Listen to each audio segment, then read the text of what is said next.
آج ہم تلنگانہ میں سمگر شکشا کے تحت ہونے والے ایک بڑے دلچسپ تعلیمی اقدام پر گہری نظر ڈال رہے ہیں۔ جی، یہ ہے تدریسی سیکھنے کے مواد یعنی TLM میلے، خاص طور پر پرائمری اسکولوں کے لیے کلاس 1 سے 5 تک۔ جی ہاں، اور ان میلوں کا مقصد دیکھیں صرف نمائش نہیں ہے، اصل مقصد تو اساتذہ کی حوصلہ افزائی کرنا ہے۔ اچھا، کس طرح کی حوصلہ افزائی؟ کہ وہ خود ایسے تدریسی اوزار بنائیں جو کم خرچ ہوں، ماحول دوست ہوں، اور سب سے اہم بات جو روزمرہ کلاس روم کی پڑھائی میں استعمال ہو سکیں۔ صحیح، مطلب عملی طور پر کارآمد ہوں۔ بالکل، یہ اساتذہ کی اپنی اختراعات، ان کی کریٹیوٹی کو سامنے لانے کا ایک بہترین طریقہ ہے۔ یعنی مقصد صرف دکھاوا نہیں بلکہ عملیت اور اچھے خیالات کو پھیلانا ہے۔ تو ہمارے پاس اس موضوع پر سمگر شکشا کے سرکاری رہنما خطوط ہیں جی، اور اردو اساتذہ ایسوسی ایشن تلنگانہ سے بھی کچھ معلومات ملی ہیں۔ تو آئیے دیکھتے ہیں کہ ان میلوں میں کیا خاص بات ہے۔ بنیادی طور پر یہ TLMs کیسے ہونے چاہیے، کیا توقعات ہیں ان سے؟ دیکھیں، رہنما خطوط میں کچھ اہم نکات واضح کیے گئے ہیں۔ پہلا تو یہ کہ مواد وہ مقامی طور پر دستیاب ہو۔ اچھا، آسانی سے مل جائے؟ جی ہاں، اور دوبارہ قابل استعمال ہو، مطلب ریسائکلبل اور ماحول دوست بھی۔ یہ تو بہت اہم ہے۔ دوسرا، ہر TLM کا براہ راست تعلق نصاب کے کسی حصے اور ایک متعین سیکھنے کے نتیجے یعنی لرننگ آؤٹ کم سے ہونا چاہیے۔ اچھا، یعنی یہ واضح ہو کہ بچہ اس سے سیکھے گا کیا؟ بالکل، مثال کے طور پر کیا وہ اس ماڈل سے جمع کرنا سیکھ پائے گا؟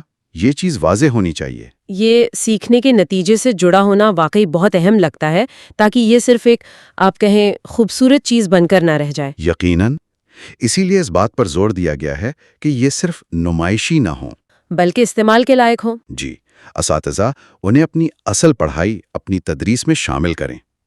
ایک اور اہم پہلو ہے، وہ ہے طلبہ کی شمولیت۔ اچھا، بچوں کو بھی شامل کرنا ہے؟ جی ہاں، جہاں تک ممکن ہو انہیں بنانے میں یا پھر استعمال کرنے میں، اور ظاہر ہے مواد سادہ ہو، محفوظ ہو، خاص کر چھوٹے بچوں کے لیے۔ اور آپ نے کہا تھا کہ دوسرے اساتذہ بھی اسے بنا سکے؟ جی بالکل، یعنی ریپلیکیبل ہو۔ یہ آخری نقطہ کہ وہ قابل تقلید ہو، دراصل اچھے آئیڈیاز کو پھیلانے کے لیے بہت ضروری ہے۔ یہ بات تو قابل غور ہے کہ قابل تقلید ہونے پر زور دیا گیا ہے۔ مطلب کوشش یہ ہے کہ جو اچھے طریقے ہیں وہ زیادہ سے زیادہ اساتذہ تک پہنچیں۔ اچھا، کن موضوعات یا تھیمز پر توجہ دینے کو کہا گیا ہے؟ کئی اہم شعبے ہیں۔ ایک تو ہے بنیادی خواندگی اور عادات ثناء، یعنی FLN، اس کو مضبوط کرنے والے ٹولز۔ ٹھیک ہے۔ دوسرا، ریاضی اور سائنس جیسے مضامین میں جو مشکل یا غیر محسوس تصورات ہوتے ہیں، ایبسٹریکٹ کانسیپٹس، جنہیں کہتے ہیں؟ ہاں، وہ سمجھانا مشکل ہوتا ہے، جی۔ تو ان کو ٹھوس ماڈلز کے ذریعے سمجھانا، یہ ہمیشہ ایک چیلنج رہتا ہے۔ یعنی تجریدی کو مجسم شکل دینا، جو چھوٹے بچوں کے لیے یقیناً بہت مؤثر ہوتا ہے۔ بالکل، اس کے علاوہ مقامی ماحول ہے، فطرت، روزمرہ کی زندگی، اچھا، زبان سیکھنے کے لیے انٹریکٹیو مواد، موسم، تہوار، ہمارے سماجی مددگار، کمیونٹی ہیلپرز جنہیں کہتے ہیں، ان جیسے موضوعات شامل ہیں۔ کافی وسیع دائرہ ہے۔ جی، اور ایک دلچسپ پہلو یہ بھی ہے کہ ایسے TLMs کے حوصلہ افزائی کی گئی ہے جو ایک سے زیادہ مضامین کو مربوط کرتے ہوں، یعنی انٹیگریٹڈ ہوں۔ مضامین کو مربوط کرنا، یہ تو نئی تعلیمی پالیسی NEP کے مقاصد سے بھی ہم آہنگ لگتا ہے۔ اچھا، تو یہ میلے منعقد کیسے ہوتے ہیں؟ اس کا کیا طریقہ کار ہے، مطلب پورا پروسیس؟ اس کا ایک منظم ڈھانچہ ہے۔ سب سے پہلے منڈل کی سطح پر، وہاں MEO یعنی منڈل ایجوکیشن آفیسر، جو بلاک سطح کے تعلیمی افسر ہوتے ہیں، وہ ایک روزہ میلہ منعقد کرتے ہیں۔ ہر اسکول حصہ لے سکتا ہے؟ جی، ہر پرائمری اور اپر پرائمری اسکول۔ وہاں پھر 3 مقامی ماہرین کی ایک جیوری ہوتی ہے۔ اچھا، وہ 10 بہترین TLMs منتخب کرتی ہے اس منڈل سے۔ اور پھر یہ 10 منتخب TLMs کہاں جاتے ہیں آگے؟ یہ جاتے ہیں ضلع سطح کے میلے میں۔ اس کا انعقاد DEO یعنی ڈسٹرکٹ ایجوکیشن آفیسر کرتے ہیں۔ یعنی تمام منڈلوں سے جو بہترین 10 آئیں وہ سب وہاں جمع ہوں گے؟ بالکل، تمام منڈلوں سے منتخب TLMs وہاں نمائش کے لیے آتے ہیں۔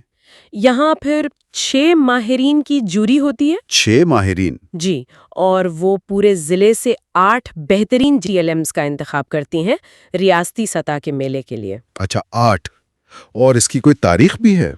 جی، ضلعی میلوں کی تکمیل کی آخری تاریخ 20 اگست 2025 رکھی گئی ہے۔ ٹھیک ہے، اب یہ انتخاب کا معیار کیا ہے؟ مطلب کن بنیادوں پر پرکھا جاتا ہے؟ آپ نے کہا تھا 6 معیار ہیں۔ جی، 6 بنیادی نکات ہیں۔ ہاں پہلا، نصاب اور سیکھنے کے نتائج سے مطابقت۔ ٹھیک۔ دوسرا، کلاس روم میں عملی استعمال کی صلاحیت، یعنی وہ واقعی استعمال ہو سکتا ہے یا نہیں۔ تیسرا، تخلیقی صلاحیت اور جدت طرازی، کتنی کریٹیوٹی ہے، کتنا نیاپن ہے۔ چوتھا، کم لاگت اور ماحول دوستی۔ یہ تو شروع میں بھی بات ہوئی تھی۔ جی۔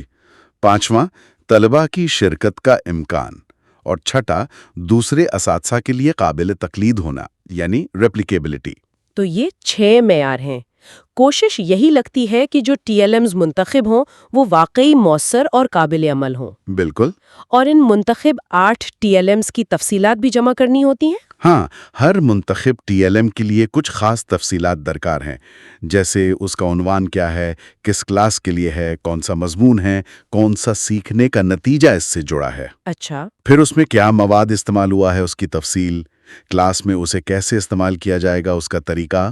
تصویری ثبوت بھی؟ جی، TLM اور استاد کی تصویر، اور اگر ممکن ہو تو اس کے استعمال کی ایک مختصر سی ویڈیو۔ اچھا، ویڈیو بھی؟ جی، یہ ساری معلومات اور دستاویزات کے ساتھ DEOs کو 8 منتخب TLMs کی حتمی فہرست 22 اگست 2025 تک ریاستی دفتر میں جمع کرانی ہوتی ہے۔ یہ دستاویزات تو پھر ایک طرح سے علم کے اشتراک کا ذریعہ بھی بن جاتی ہوں گی۔ یقیناً یہی مقصد ہے۔ تو مجموعی طور پر دیکھیں، یہ TLM میلے صرف ایک سالانہ تقریب نہیں لگتے، بلکہ یہ تو تلنگانہ میں پرائمری تعلیم کو زیادہ جاندار، عملی اور مؤثر بنانے کی ایک سنجیدہ کوشش نظر آتے ہیں۔ جی بالکل۔ اور خاص طور پر یہ بات کہ اساتذہ کی اپنی تخلیقی صلاحیتوں اور مقامی وسائل پر انحصار کیا جا رہا ہے، یہ قابل تعریف ہے۔ بالکل، اور یہ اساتذہ کے درمیان آپ کہہ لیں پیشہ ورانہ ترقی اور بہترین طریقوں کے تبادلے کا ایک اہم پلیٹ فارم بھی فراہم کرتے ہیں۔ کیسے؟ دیکھیں، جب اساتذہ ایک دوسرے کے کام کو دیکھتے ہیں جو TLMs بنائے گئے ہیں، تو وہ نہ صرف سیکھتے ہیں بلکہ ان میں ایک تحریک بھی پیدا ہوتی ہے کہ وہ بھی کچھ نیا کریں۔ صحیح بات ہے۔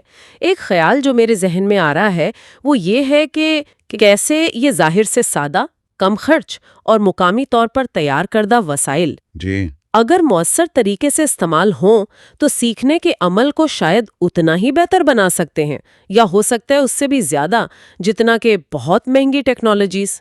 یہ ایک بہت اہم نقطہ آپ نے اٹھایا ہے۔ ہاں، یہ بات ہمیں ٹیکنالوجی اور جو بنیادی تدریس ہے اس کے توازن پر سوچنے پر مجبور کرتی ہے۔ بالکل، اس پر غور کرنے کی ضرورت ہے۔ مزید تفصیلات تو یقیناً سمگر شکشا کے جو رہنما خطوط جاری ہوئے ہیں ان میں مل سکتی ہیں۔ جی، وہ ضرور دیکھے جا سکتے ہیں۔